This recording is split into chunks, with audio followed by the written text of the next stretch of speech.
সুধী দর্শক, আমি লুৎফর রহমান আমন্ত্রণ জানাচ্ছি আরও একটি ভিডিওতে। একটা বিষয় না জানলে আপনি কিন্তু হিংসুটে হয়ে উঠবেন, ঈর্ষান্বিত হবেন, নিজের অজান্তেই অন্যকে হিংসা করতে শুরু করবেন। বিষয়টি কি তা জানতে হলে পুরো ভিডিওটি দেখতে থাকুন। আপনি হয়তো বাসে উঠেছেন, বসতে যাবেন, দেখলেন কয়েকটা সিট মহিলা ও প্রতিবন্ধীদের জন্য সংরক্ষিত। অনেকেই কিন্তু মেজাজ হারান, বলতে শোনা যায় যে এত সমান অধিকার করে, কিন্তু বাসে আবার আলাদা সিট রাখতে হবে কেন? হ্যাঁ, সংরক্ষিত রাখতে হবে কেন? গজগজ করতে থাকে। তার সাথে দেখবেন অন্যরাও কিন্তু যোগ দেন এই যে সিট সংরক্ষিত রাখাটা যে অন্যায় সে আলোচনায়। অথবা চাকরির বিজ্ঞাপন দিয়েছে, সেখানে লেখা নারী ও আদিবাসীদের জন্য অগ্রাধিকার দেওয়া হবে, অথবা আলাদা কোটা আছে। অনেককেই কিন্তু বলতে শোনা যায় ওই আবারও সেই একই কথা, এত সমান অধিকার বলে গলা ফাটায়, এখন আবার অগ্রাধিকার কেন? হ্যাঁ, কোটা দিতে হবে কেন? চাকরি হবে মেধা ও যোগ্যতার ভিত্তিতে, সেখানে আবার অগ্রাধিকার কিসের? আর যেখানে পুরুষরাই বেকার, সেখানে নারীকে অগ্রাধিকার দিতে হবে কেন? আর সরকারও হয়েছে কিন্তু অবিবেচক। সংবিধানে যেখানে লেখা আছে সমান অধিকার, সেখানে আবার এমন এক পিসে নীতি, কোনো মানে হয়? এরকম নানান যুক্তি দিয়ে বিষয়টির ব্যাখ্যা কিন্তু করা শুরু হয়ে যায়। এখানেই কিন্তু জানা আর না জানার মধ্যে পার্থক্য। একটা বিষয় না জানলে কথাগুলো আপনার কাছে কিন্তু খুবই যৌক্তিক মনে হবে, আর যারা এই বিষয়টা জানেন তারা কিন্তু আপনাকে অবিবেচক বলে চিহ্নিত করবেন। তাহলে বিষয়টি কি? আসুন জেনে নেওয়া যাক। আমাদের সমাজে বহুকাল ধরেই কিন্তু নারীরা পুরুষের তুলনায় একেবারে যোজন যোজন পিছিয়ে রয়েছে। সামাজিক নিয়মনীতির কারণেই কিন্তু সমতায় আসার জন্য এখন প্রচেষ্টা চলছে। সংবিধানে যদিও বলা আছে সবার জন্য সমান অধিকার, কিন্তু বলা থাকলেই কি সবাই সমান অধিকার ভোগ করতে পারে? বাস্তবতা কিন্তু ভিন্ন। আসুন একটা ছবি দেখা যাক। দেখুন তো ছবিতে কি দেখা যাচ্ছে? একটা মাঠে খেলা চলছে, তাই না? তো দর্শকরা খেলা দেখার চেষ্টা করছে, কিন্তু এখানে দেখা যাচ্ছে যে একজন মাত্র খেলা দেখতে পাচ্ছে আর বাকি দুজন দেখতে পারছে না। এখানে কিন্তু সমান অধিকার, অর্থাৎ সবারই খেলা দেখার অধিকার রয়েছে। কিন্তু সমান অধিকার থাকলেও এখানে যিনি সুবিধাজনক অবস্থায় রয়েছেন তিনিই শুধু খেলা দেখছেন, আর বাকি দুজন খেলা দেখতে পারছেন না। এটাই হলো বাস্তবতা। ঠিক আমাদের সমাজে নারী পুরুষের সমান অধিকারের মতো সবার জন্যই সমান অধিকার আছে, দেয়া আছে, সংবিধানে বলা আছে, কিন্তু পুরুষ যেভাবে অধিকার ভোগ করছে নারী কিন্তু সেভাবে অধিকার ভোগ করতে পারছে না। এবার আসুন দ্বিতীয় ছবিটা দেখা যাক।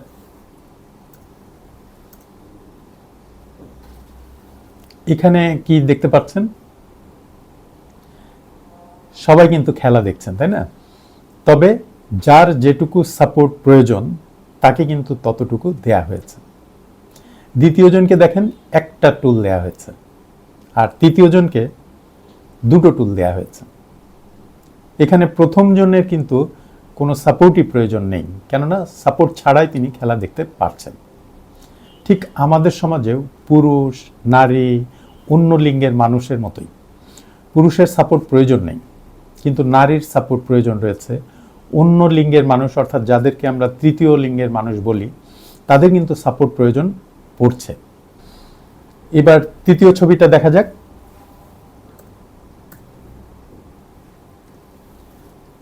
ছবি দেখুন, কারোরই আর সাপোর্ট প্রয়োজন হচ্ছে না, কেননা পুরো সিস্টেমটাই পরিবর্তন হয়ে গেছে। এখানে সিস্টেমটা সবার উপযোগী করে করা হয়েছে। আমাদের সমাজেও যখন রীতি নীতি প্রথা সাপোর্ট সিস্টেম সবার জন্য সমান উপযোগী হবে, তখন নারী আদিবাসী প্রতিবন্ধী অন্য লিঙ্গের মানুষ, হ্যাঁ, কারোর জন্যই কিন্তু আর এই সাপোর্ট প্রয়োজন হবে না। আপনি প্রতিবন্ধীদের কথাই চিন্তা করেন, তাদেরকে কি চোখে দেখা হয় আমাদের সমাজে? কিন্তু সুযোগ পেলে তারাও যে এই সমাজে এই পৃথিবীতে মানুষের জন্য অবদান রাখতে পারেন, তার তো বড় উদাহরণ রয়েছে আমাদের সামনে, তাই না? যেমন স্টিফেন হকিংসের নাম আপনারা শুনেছেন, তিনি আজকের যুগের বিখ্যাত বিজ্ঞানী, তাই না? এবং বলা হচ্ছে যে সর্বকালের বিখ্যাত বিজ্ঞানীদের মধ্যে তিনি একজন। তিনি কিন্তু সেই তার জীবনের একটা বড় অংশই কিন্তু প্রতিবন্ধী তা নিয়েই কিন্তু কাটিয়ে দিয়েছেন। তাহলে আমরা সমাজ যদি সবার মতো করে পরিকল্পনা করে, সবার জন্য সুযোগ তৈরি করে, সবার জন্য সিস্টেমগুলোকে ডেভেলপ করে, তাহলে দেখা যাবে যে প্রত্যেকটা মানুষই কিন্তু অধিকার ভোগ করতে পারবে এবং এই সমাজের জন্য, এই পৃথিবীর জন্য অবদান রেখে যেতে পারবেন।